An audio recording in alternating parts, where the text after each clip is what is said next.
Before he became Han Solo and Indiana Jones, Harrison Ford was making ends meet as a carpenter in Hollywood, building cabinets for movie executives. He had no formal acting training and was actually working on George Lucas's house when he got called in to read lines with other actors auditioning for Star Wars. Lucas liked his natural, unpolished delivery so much that he cast him on the spot, launching one of the most successful careers in movie history. Ford's blue-collar background and practical approach to acting made him perfect for playing everyman heroes who seemed more like regular guys than movie stars.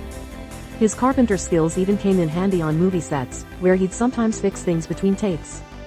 The fact that he never really wanted to be an actor gave him a refreshing authenticity that audiences found irresistible, proving that sometimes the best performers are the ones who aren't trying too hard to perform. Rocky wasn't supposed to star Sylvester Stallone, he was just a struggling actor who wrote the script because he couldn't find decent roles. Studios wanted to buy his screenplay but cast established stars like Burt Reynolds or James Caan in the lead role. Stallone refused to sell unless he could play Rocky himself, even when he was so broke he had to sell his dog to pay rent.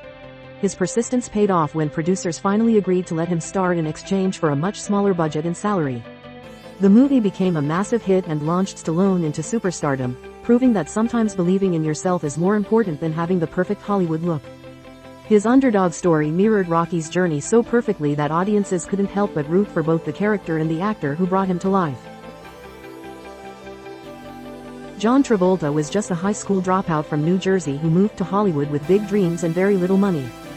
He landed small television roles and was working on the sitcom Welcome Back, Kotter when he auditioned for a little musical called Grease.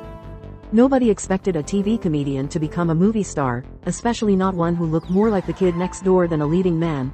Saturday Night Fever and Grease turned him into an overnight sensation, proving that charisma and dancing ability could overcome conventional Hollywood expectations. His natural charm and willingness to fully commit to every role, no matter how silly, made him a beloved figure who could handle both drama and comedy with equal skill.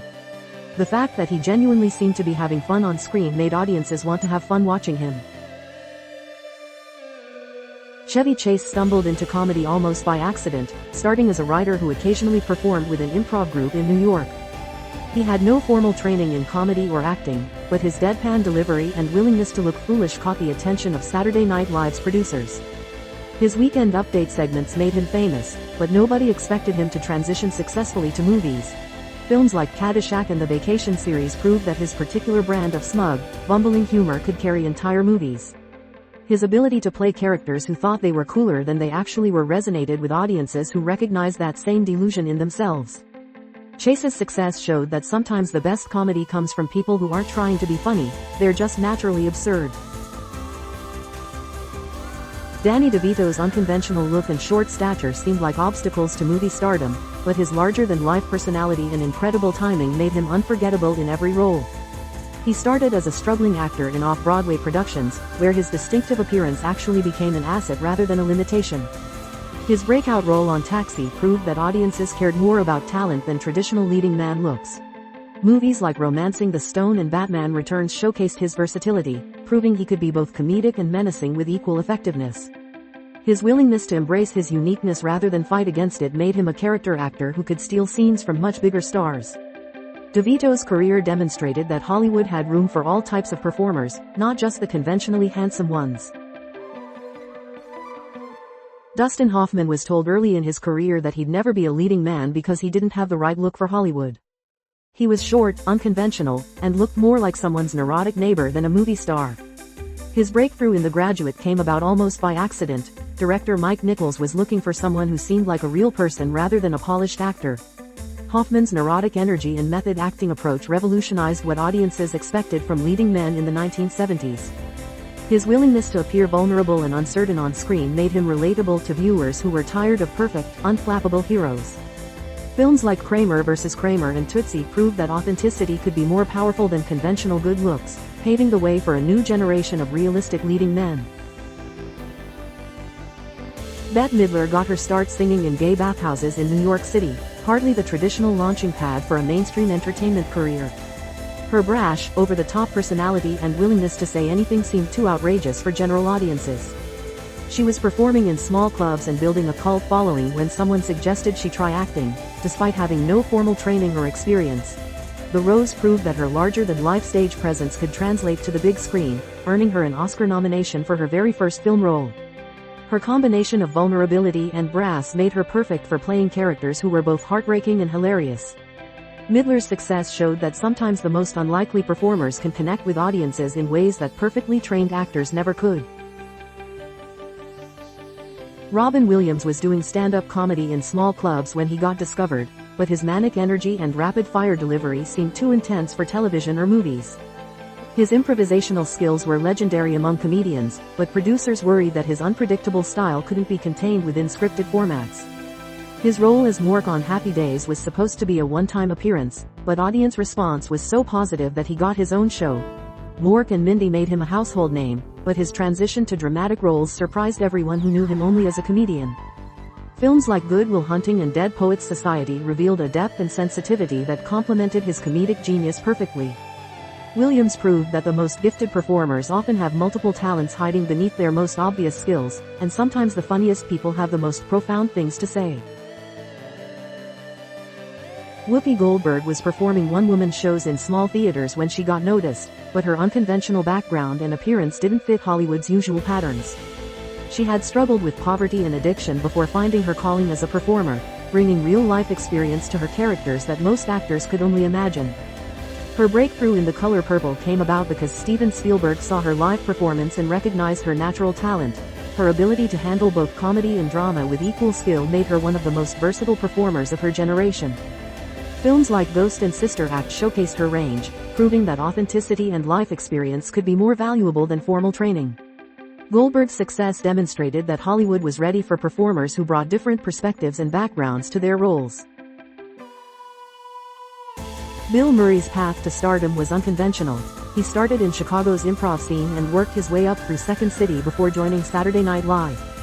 His deadpan delivery and willingness to embrace awkward moments made him stand out from other comedians, but some worried his dry humor was too subtle for mainstream audiences.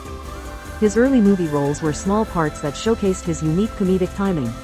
Films like Stripes and Ghostbusters proved that his understated approach could anchor major comedies, while later dramatic roles in films like Lost in Translation revealed unexpected depth. His ability to find humor in mundane situations and make the ordinary seem extraordinary became his trademark. Murray's career showed that sometimes the most effective comedy comes from performers who seem like they're not even trying to be funny.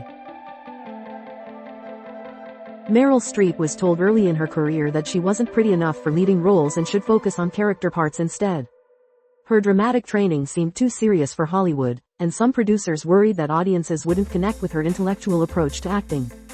She was primarily doing theater work when she got her first significant film role, and nobody expected her to become one of the most celebrated actresses of all time. Her chameleon-like ability to disappear into roles and master different accents made her irreplaceable in Hollywood, despite not fitting the traditional mold of a movie star. Films spanning decades proved that talent and dedication could overcome any perceived limitations about appearance or commercial appeal. Streep's success redefined what it meant to be a leading lady, showing that intelligence and skill could be more compelling than conventional beauty. Steve Martin was a comedy writer who started performing his own material almost by accident, developing a deliberately absurd style that seemed too weird for mainstream success. His banjo-playing, arrow-through-the-head persona was unlike anything audiences had seen before, and many industry professionals didn't understand his appeal. His stand-up comedy albums became surprise hits, but translating that success to movies seemed impossible. Films like The Jerk proved that his surreal humor could work on the big screen, while later dramatic roles showed unexpected range and sensitivity. His willingness to look completely ridiculous while maintaining perfect comic timing made him a unique presence in both comedy and drama. Martin's career demonstrated that sometimes the most successful performers are the ones who create their own category rather than trying to fit into existing ones. Kevin Costner was working various jobs and doing community theater when he decided to pursue acting seriously, but his all-American good looks seemed too generic for Hollywood. He appeared in small roles and was often dismissed as just another handsome face without much depth or charisma. His breakthrough role in The Untouchables came about because other actors weren't available, and nobody expected him to become a major star. Dances with Wolves proved that his earnest, straightforward approach could carry epic films, while his willingness to tackle unconventional projects showed surprising artistic ambition.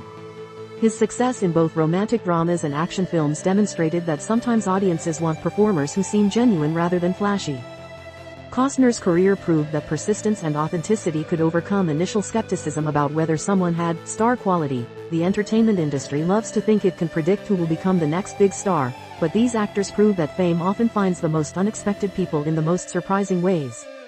Their success stories remind us that talent comes in many forms, and sometimes the performers who seem least likely to succeed are the ones who end up creating the most memorable characters and lasting careers.